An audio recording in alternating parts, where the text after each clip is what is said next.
human interaction is Yes. important, you know, but if we can't get the same caliber of work of the workforce that we had prior to, but we got to pay them more, how does that, you know, how does that really affect the, I think people don't understand basic economics. Right. That's also a problem. I saw a robot putting a spackle on the ground. I was like, Jesus, the construction people gonna be out of business, you know? I mean, you know, then the shipping gonna be out of business. Then the deliveries you got the drones making deliveries now, even though somebody's behind it. And that's why it's like, what's your talent? What can you do that's going to be able to help somebody make money online? Or, you know, even if they want to sell a product, no matter what, you still got to have an online space. No matter what, it all comes back online. And this is the reason why y'all need Crystal, because she need to help you get branded and get some monetization. And you said you were an engineer. Do you think that had something to do with helping you more? Because you're talking about an analytical mind to creative space, right? Do you think that played a role in you doing branded aspect in the monetization portion? I think it definitely played a huge role in terms of my ability when I help people can see things from a different end, like the logical, the step-by-step process. I don't believe in like delivering half solutions.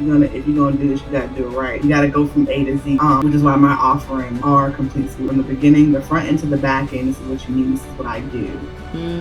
Some people they just do parts of it, and when people come to me and say things aren't working, I'm like, yeah, because you keep buying the thing in pieces instead of getting the whole right. You keep buying the thing. So like, you bought the lead magnet, then you bought the system, then you hire somebody else to do your offering. None of those people talk to each other. They probably all have different system methodologies and ways that they do things. And so when you try to put all of the apples, oranges, bananas, and kiwis together, you don't have any of the same fruit, right? So, and that's what your potential clients see and hear. You know, some people want apples, some people want oranges, but imagine if you specialize in oranges, and so now it's oranges. So people who want oranges are coming to you. And I think that's what people don't get. Like, when you just also trying to save money, not realizing just pay for it once and be done, right?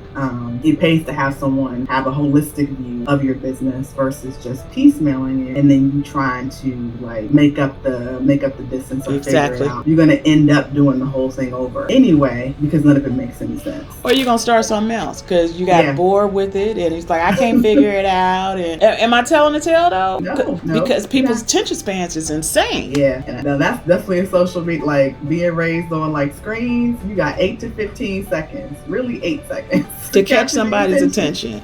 Oh, if you don't do that, that's it. Yeah, I know. When I was doing the reels the other day, the recording, it was like, hey, he's like, we're doing it for 1 minute, but we're gonna chop it down to 20. I was like, then why am I recording? He said, you understand, we're gonna do that one video is gonna make 3 videos, you know, because people move so fast, you know, they're going so fast, and we all got ADHD, you know. So Miss Crystal, what is the first step a person should do when they come to you about branding? What's the first step? Well, I always ask them, okay, so what is it that you're trying to do? What's the end result you're trying to deliver with people? I'm all about reverse engineering. I think that's where my engineering comes in. It's like, okay, if you want someone to come to you because you know, you want to be, let's just use weight loss as an it's like, what's the end result? What are you really trying to do?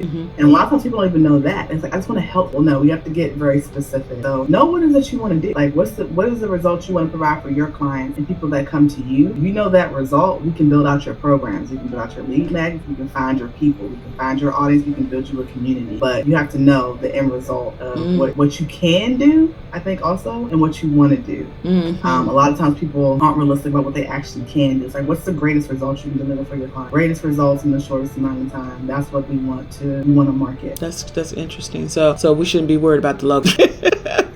I mean, it's kind of like you always have some kind of a premium or a main offer. Like, what is your top tier? Okay. Your top tier offering, like, what is that? And you base everything else off of that. If you start with what's the lowest, you know, then what's the lowest cost, lowest result you can provide, then really, truly, you're just building the rest of your brand and offerings off of me.